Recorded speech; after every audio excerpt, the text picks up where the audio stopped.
Hello my dear student, आइए आज multiple choice question solve करते हैं। इसके बाद कुछ और इम्पोर्टेंट क्वेश्चन।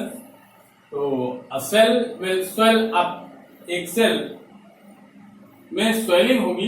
कब होगी? वो स्वेल अप कब करेगी? जब उसमें वाटर एंटर करेगा। और वाटर कब एंटर करेगा? जब वो सेल हाइपरटोनिक में होगी या हाइपोटोनिक या आइसोटोनिक। तो मैंने आपको लेक्चर में बताया है कि हाइपोटोनिक वो होगा जिसका कंसंट्रेशन ज्यादा है, मीन्स वाटर कम है।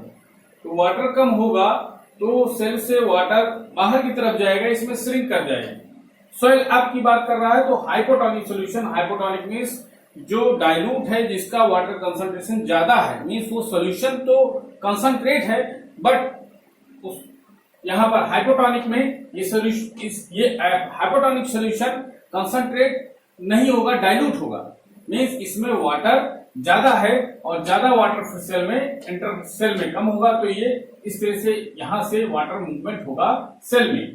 तो हाइपोटोनिक सॉल्यूशन वो सॉल्यूशन है जो सेल के कंपेरिजन में ज्यादा वाटर रख रहा है। तो वाटर हमेशा अपने हाई कंसंट्रेशन से लोअर कंसंट्रेशन की तरफ मूव करेगा। तो इसका आंसर हो जाएगा यहां पर hypotonic solution. Next, the only cell organelle present in prokaryotic cell। Prokaryotic cell में ऐसा सेल ऑर्गेनेल बताना है, कौन सा सेल ऑर्गेनेल इसमें प्रेजेंट है इन चारों में से। तो माइटोकॉन्ड्रिया, राइबोसोम, प्लास्टिड और लाइसोसोम। तो यहां देख रहे हैं कि वेल डेवलप्ड ऑर्गेनेल हैं, ये प्रोकैरियोट्स में नहीं होंगे।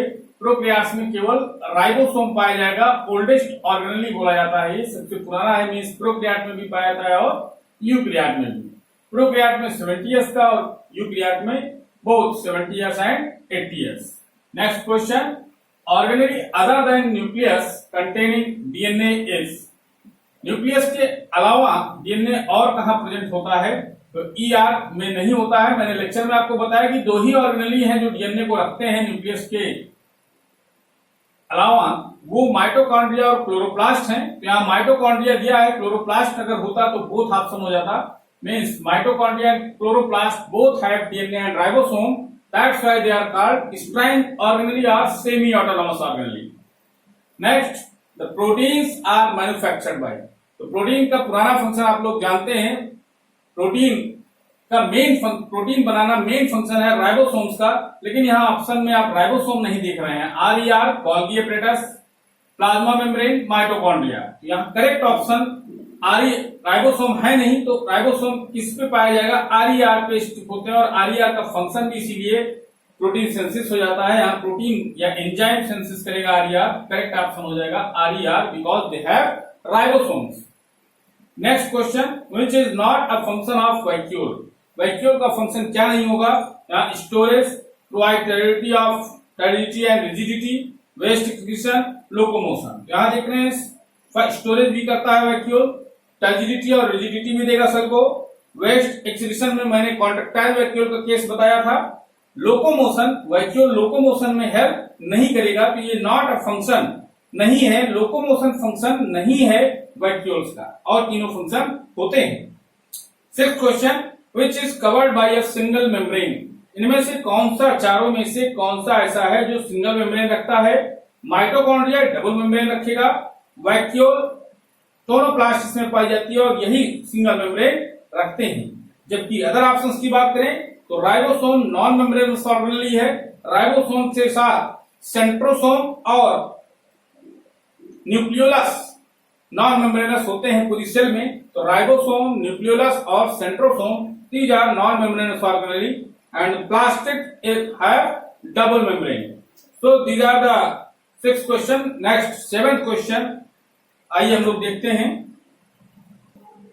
Which organelle plays a crucial role in detoxification। 7th question है, कौन सा organelle, cell organelle crucial role in detoxification, important role play करता है डिटॉक्सिफिकेशन ऑफ पॉइजन, टॉक्सिक, इनको डिटॉक्सिफाई कौन सा ऑर्गेनेल करता है? तो यहाँ पर गोल्गी एपरेटस नहीं होगा, ये तो पैकेजिंग का मॉडिफिकेशन का काम करता है।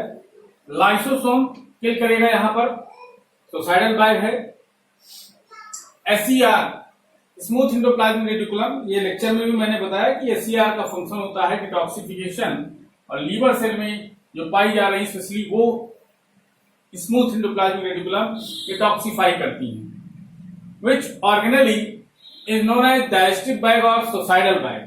तो ये बहुत अच्छी तरह से आप जानते हैं, lysosome are known as suicidal bag because in case of cellular disturbance in the cellular metabolism, it digests, it bursts and release the enzymes which digest the own cell. अपनी खुद की सेल को ये डाइजेस्ट कर देता है। Lysosome arises from, lysosome किससे बनते हैं? तो मैंने आपको बताया था कि ईआर के टूटने पर गोल्गी बॉडी और गोल्गी बॉडी के टूटने पर लाइसोसोम बनेंगे। तो लाइसोसोम गोल्गी बॉडी से सिंथेसाइज होते हैं, इनसे निकलते हैं, रिलीज होते हैं, बनते हैं गोल्गी बॉडी से। Next, amoeba acquires its food through a process turn. Amoeba food को एक्वायर करता है, इंगल्फ करता है एक प्रोसेस से। उस प्रोसेस को क्या कहते हैं? एक्सोसाइटोसिस। एक्सो वर्ड से ही पता लग रहा है कोई चीज बाहर निकल रही, तो ये अंदर इंगल्फ करेगा तो इंडोसाइटोसिस यहां पर प्रोसेस होगी। तो आंसर हो जाएगा endocytosis. Which are the following can be made into crystal. किसको आप इसमें क्रिस्टल में बना सकते हैं, क्रिस्टल फॉर्म में रख सकते हैं? तो बैक्टीरिया को नहीं रख सकते आप, क्योंकि इसकी डेथ हो जाएगी। क्रिस्टल मीन्स रवे के पार्टिकल के फॉर्म में, क्रिस्टल फॉर्म में आप डिब्बे में बंद करके रख लें कई साल तक, तो बैक्टीरिया को रखेंगे, इसकी डेथ हो जाएगी। अमीबा भी डेथ हो जाएगी, स्पर्म भी बेकार हो जाएंगे। लेकिन virus is the connecting link between living and non living. This is the connecting link between living and non living. तो इस तरह से ये outside the body non living की तरह बिहेव करते हैं और इनको आप कई वर्षों तक बंद करके इसको डिब्बे में रख सकते हैं। तो आंसर हो जाएगा वायरस। वायरस यहां पर कभी डेड नहीं होगा, क्योंकि वो outside the body as a dead होता ही है, नॉन लिविंग की तरह होता है। और जैसे ही लिविंग बॉडी में जाएगा ये लिविंग हो जाएगा। Living cell were discovered by. Living cell किसने डिस्कवर किया? तो सबसे पहला ऑप्शन यहाँ रॉबर्ट हुक है और इसी को बच्चे टिक कर देंगे, लेकिन ये गलत हो जाएगा। यहाँ पर रॉबर्ट हुक ने जो सेल डिस्कवर की थी वो डेड थी। कॉर्क सेल में उन्होंने डिस्कवर किया था, कॉर्क की सेल में। और पुरकिंजे ने तो प्रोटोप्लाज्म के बारे में बताया।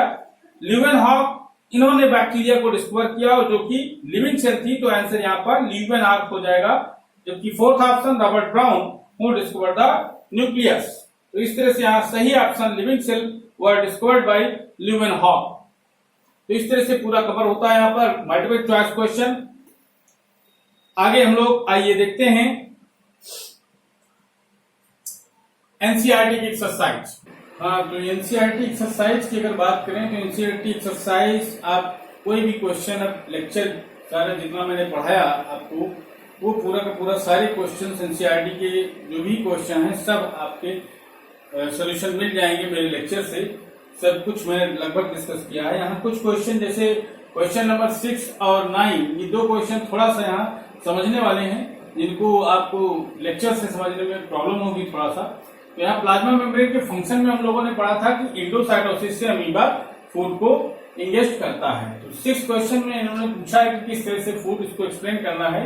तो यहाँ पर आप डायग्राम जरूर तैयार कर लेंगे और इसके बारे में थोड़ा सा जितना मैंने लेक्चर में बताया है उसको आप लिखेंगे। Means any cell engulf food particle या किसी भी फॉरेन पार्टिकल को इंगल्फ कर रही है, इंटेक करती है, then it is called endocytosis. तो इंडोसाइटोसिस यहाँ पर अमीबा इंडोसाइटोसिस प्रोसेस के थ्रू फूड को इंगल्फ करता है, इंगेस्ट करता है। तो इंगल्फ में आप देख रहे हैं, आप यहाँ इस तरह से फिंगर लाइक प्रोजेक्शंस बनाएगा इसका plasma membrane. This is called pseudopodia. These finger-like projections are called pseudopodia and which help in the engulfment of food. तो इंगेशन ऑफ फूड, जो फूड को इंगेशन में हेल्प करेगा। और इस तरह से आप देख रहे हैं जैसे ही फूड अंदर करेगा, अंदर आएगा ये प्लाज्मा, यहाँ पर ये जुड़ जाएंगी और जुड़ने के बाद अंदर ये फूड वैक्यूल बन जाएगी जिसमें फूड है और इसका डाइजेशन होगा। तो इस समय इसको बोलेंगे फाइगोसोम। तो इस तरह से इंडोसाइटोसिस प्रोसेस के थ्रू अमीबा फूड को इंगेस्ट करता है। ये आपको तैयार करना होगा, इंपॉर्टेंट भी है क्वेश्चन, और यहाँ पर अलग से आपको डायग्राम तैयार करना पड़ेगा। तो अमीबा का कोई शेप इरेगुलर होता है और इसमें स्यूडोपोडिया बनते रहते हैं, इधर की तरफ से मूव करता है। तो फूड पार्टिकल की तरफ मूव करेगा तो यहाँ पर फूड की तरफ स्यूडोपोडिया बनेंगे और उसके बाद फिर फूड का इनगल्फमेंट होगा, अंदर डाइजेशन फूड वैक्यूल के अंदर होगा। तो इस तरह से ये प्रोसेस एंडोसाइटोसिस बोलेंगे। नेक्स्ट क्वेश्चन 9th क्वेश्चन आपको समझना है यहाँ पर एनसीईआरटी एक्सरसाइज में, बाकी सारे क्वेश्चन आपको लेक्चर से सॉल्यूशन मिल जाएंगे। यहाँ बीकर में आप देख रहे हैं 4 बीकर हैं और इन बीकर्स में cup shape structure means fresh peeled potato cup रखे गए हैं। पोटैटो लेकर के उनको पहले इनका पील्स निकाल दिया गया और उसके बाद अंदर कप शेप स्ट्रक्चर कट किया गया इसको नाइफ से। और कप ए में देख रहे हैं आप इस तरह से यहाँ पर वाटर, और यहाँ कोई सोल्यूशन इसमें नहीं इंटर कराया गया है, सिंपल जो सोल्यूशन यहाँ है, जो वाटर यहाँ है वही वाटर अंदर है। इसमें इस कप बी में देखिए आप तो बाहर वाटर है और अंदर यहाँ पर शुगर सोल्यूशन भर दिया गया है, और यहाँ कप सी में साल्ट सोल्यूशन डाल दिया गया कप में, और कप डी में शुगर सोल्यूशन। तो इस तरह से यहाँ पर 4 कप यहाँ पर हैं, और इनमें जो क्वेश्चन पूछा गया है, फर्स्ट क्वेश्चन ये पूछा गया कि क्यों बी और सी में, बी और डी में आप, बी और सी इन दोनों में आप देख रहे हैं कि इंटर कर रहा है, लेवल ऊपर हो गया है। इस तरह से जो वाटर का लेवल है, ये वाटर इसमें अंदर जा रहा है, क्यों इंटर कर रहा है, क्यों लेवल ऊपर हो रहा है इसका?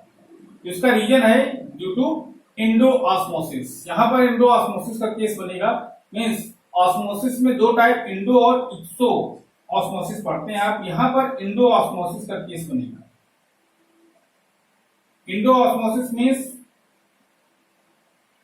सेल के बाहर या पोटैटो कप के बाहर जो वाटर है ये हाइपोटोनिक है और अंदर हाइपरटोनिक है, और इसकी पोटैटो की सेल्स प्लाज्मा मेम्ब्रेन की तरह वर्क करेंगी और वाटर इंटर करेगा बाहर से अंदर की तरफ। तो यहाँ इसका लेवल ऊपर होने लगेगा कप बी और कप सी में, क्योंकि शुगर सोल्यूशन भी कंसंट्रेटेड है हाइपरटोनिक और साल्ट सोल्यूशन भी हाइपरटोनिक सोल्यूशन होगा, इसका भी कंसंट्रेशन ज्यादा होगा, मीन्स वाटर इसमें कम होगा इस सोल्यूशन में, और बाहर वाटर ज्यादा है तो ज्यादा अपने हायर कंसंट्रेशन से वाटर लोअर कंसंट्रेशन की तरफ मूव करेगा, और this is called endo osmosis. इन दोनों केस में पहला क्वेश्चन ये पूछा गया है आपकी एनसीईआरटी में कि बी और सी में क्यों वाटर इंटर कर रहा है, क्यों अंदर जा रहा है। Explain why water gather in hollow portion of B and C, B और सी के हॉलो पोर्शन में क्यों इंटर कर रहा है? तो इसका रीजन होगा endo osmosis, due to the movement of water from beaker to the cups, potato cups. इस तरह से ये फ्रेश पील्ड पोटैटो कप्स हैं, और ये कप डी में आप देख रहे हैं boiled peeled potato, means boiling के बाद तब उसमें कट किया गया है और उसको लगाया गया है, सेट किया गया है। और सेकंड क्वेश्चन इसमें पूछा गया है why is potato A necessary for this experiment. तो पोटैटो ए क्यों जरूरी है? Because it is used as a control. Control means इसी को देख करके इन तीनों को कंपेयर कर रहे हैं कि क्या चेंजेस आ रहे हैं। यहाँ पर कोई सोल्यूशन हमने नहीं डाला, जबकि इन तीनों में सब में कोई ना कोई सोल्यूशन पड़ा हुआ है, चेंजेस है। तो यहाँ आइसोटोनिक होगा, जो वाटर यहाँ है वही वाटर यहाँ कंसंट्रेशन है। तो इस तरह से आइसोटोनिक में ये अंदर नहीं जाएगा वाटर, ना ही बाहर आएगा, तो लेवल बिल्कुल बराबर होगा और यहाँ पर कोई मूवमेंट नहीं होगा वाटर में। तो एज ए कंट्रोल ये यूज होगा, और ये हेल्प करेगा अदर जो पोटैटो कप्स हैं, अदर जो एक्सपेरिमेंट कर रहे हैं उनसे कंपेयर करने में हेल्प करेगा। तो इसलिए ये नेसेसरी, नहीं तो हम चेंजेस क्या हो रहे हैं ये नहीं समझ पाएंगे। तो आइसोटोनिक में लेवल सेम है, लेकिन इसमें देख रहे हैं तो लेवल बढ़ता जाएगा। सी में भी लेवल इंक्रीज कर रहा है, लेकिन डी में फिर इंक्रीज नहीं कर रहा है, सेम लेवल होगा, पूरा का पूरा जो लेवल होगा बिल्कुल सेम होगा, इंक्रीज नहीं करेगा। जो लेवल बाहर है वही लेवल अंदर है। ऐसा क्यों इंक्रीज नहीं कर रहा है? मीन्स जितना था इसमें नो मूवमेंट नहीं हो रहा है, नो मूवमेंट ऑफ वाटर। यहां पर क्यों नहीं हो रहा है? No movement of water. इसका रीजन ये है बेटा, कप डी में मूवमेंट। तो थर्ड क्वेश्चन आपका यही है कि कप डी में और कप ए में क्यों मूवमेंट नहीं हो रहा वाटर का, इंटर क्यों नहीं कर रहा है? तो यहां बताएंगे बॉइलिंग कर दी गई है, इससे डेड हो गई है, और अब इसमें जो सेमी परमेबल मेम्ब्रेन है जो कि लिविंग होती है वो भी डेड हो गई, वो वर्क नहीं करेगी। तो इसलिए सेमी परमेबिलिटी उसकी नहीं रह जाएगी, तो वाटर एंटर नहीं करेगा। जबकि कप ए में क्या केस बन रहा है, इसमें तो लिविंग है इसकी सेल मेम्ब्रेन, लेकिन यहाँ पर आइसोटोनिक सॉल्यूशन का केस बनेगा। आइसोटोनिक में जब दोनों तरफ कंसंट्रेशन सेम है तो वाटर का मूवमेंट नहीं होगा। इस तरह से एनसीईआरटी सॉल्यूशन कंप्लीट होता है। एनसीईआरटी में अगर कहीं कोई क्वेश्चन आपको नहीं आ रहा है तो आप कमेंट करें, कांटेक्ट करें, उसका सॉल्यूशन भी आपको मिल जाएगा। Thank you.